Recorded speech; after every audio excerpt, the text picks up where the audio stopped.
This narration is brought to you by the kind courtesy of Dynamic Studio in Tema Newtown, KSO Creations in Kumasi, Nana Amwako.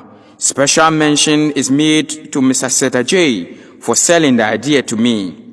I am your narrator and my name is Aspect Obimpe Frimpong. I am from Ghana. You can reach me on phone on +233 24 88 11 138. Another audio is on circulation entitled The Value of Life.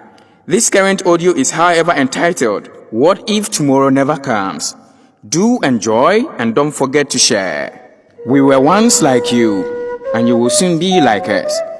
These are the words written at the entrance of one of the cemeteries in Europe. When you consider the words carefully, it appears as though the dead are communicating with the living, who visit the cemetery to either bury a corpse or visit their dead relatives. The subject of death and salvation have been discussed extensively right from the first century. This audio seeks not to address the same problem, but to look at another gaping hole with respect to death. I once chanced on a post on Facebook, and I think it's worth sharing. This is what it says. The house where I lived was about to be seized, just because I could not pay the rent. I posted my situation on Facebook and WhatsApp looking for help, but all I could get were 2 likes and 0 comments. So I sent 250 messages to my contact list requesting for a loan of 500 Ghana cedis. Unfortunately, only 10 people responded. 6 out of the 10 people said they could not help me, and only 1 out of the 4 who promised to help me gave me some money. The other 3 people gave me no excuse and never took my calls. In the end, I was ejected. I did not have a place to sleep. I walked in the dark looking for options, and unfortunately, a thief stole my empty wallet with my identity card. In his haste to get away from me, he crossed the road without looking. He was badly hit by a car on high speed without his body being identified. Only the wallet containing my identity card served as a marker. The news spread quickly the next day that I had died. 628 people posted on my Facebook wall how they knew me and how kind I was. A committee was formed by my supposed faithful friends who raised 9,000 Ghana cedis to feed people at my funeral. My work colleagues, who never existed while I struggled to pay for my rent, organized themselves and raised 7,500 Ghana cedis for my coffin, tents and chairs. I had to be buried in a coffin worth 6,000 Ghana cedi, but as they hastily bought it, there was a man who sold it to them for 2,500 Ghana cedi, saying it was his contribution. The family met again.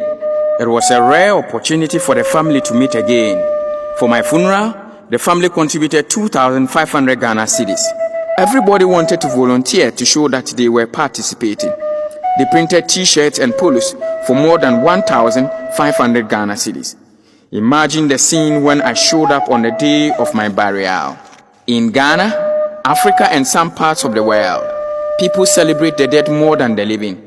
In the illustration above, the same man who could not raise only 500 Ghana cedi for his rent while alive could raise a whopping 29,000 Ghana cedi while he was deemed dead. If we have the opportunity to help, why would we rather help the dead instead of the living? Every minute someone leaves this world behind, we are all in line without realizing it. We never know how many people are before us. We cannot step out of the line. We cannot avoid the line. So while we wait in line for us to be served with death, make moments count, make priorities, make time, make your gifts known, make your voice heard, make somebody smile, make the change, make love, make up, make peace, make sure to have no regrets, and above all, make sure you are ready. One African proverb says, the fall of the brown leaf is a reminder to the green ones. This is a letter from a late mother to her son, 3 days after her burial. Dear son, I want to know why I died like a poor woman when I had a son like you. My son, I wanted to bless you before I die, but I have taken my blessings away.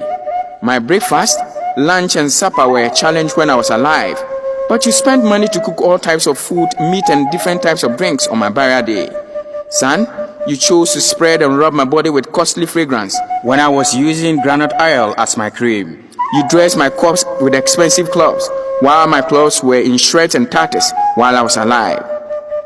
When my corpse was in the morgue, You came to check on me from time to time, yet you came to visit me once a year when I was alive. You care about my corpse more than my living soul. The most painful thing is the kind of expensive casket you put my corpse in when I was living in an uncompleted house. You completed the house, painted and cleared the compound in 1 week just to celebrate my corpse. Now you wrote a tribute to me saying, "Mama, I love you so much. Rest in peace," when I died with a broken heart.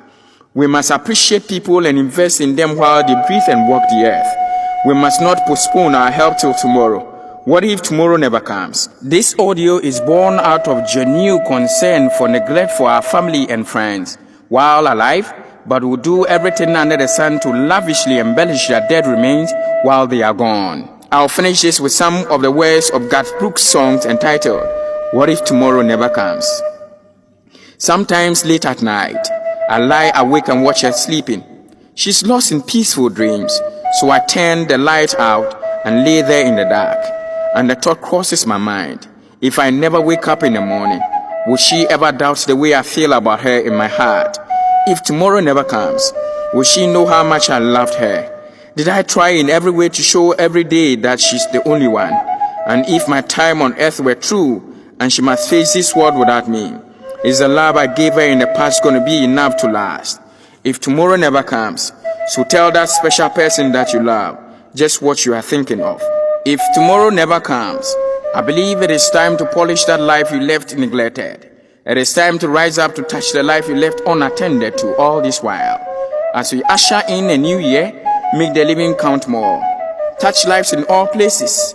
Be the reason the living will smile, but not the reason the dead will jubilate. Let us live lives that will help people who are alive more than those who are dead. Thank you for listening, and don't forget to share.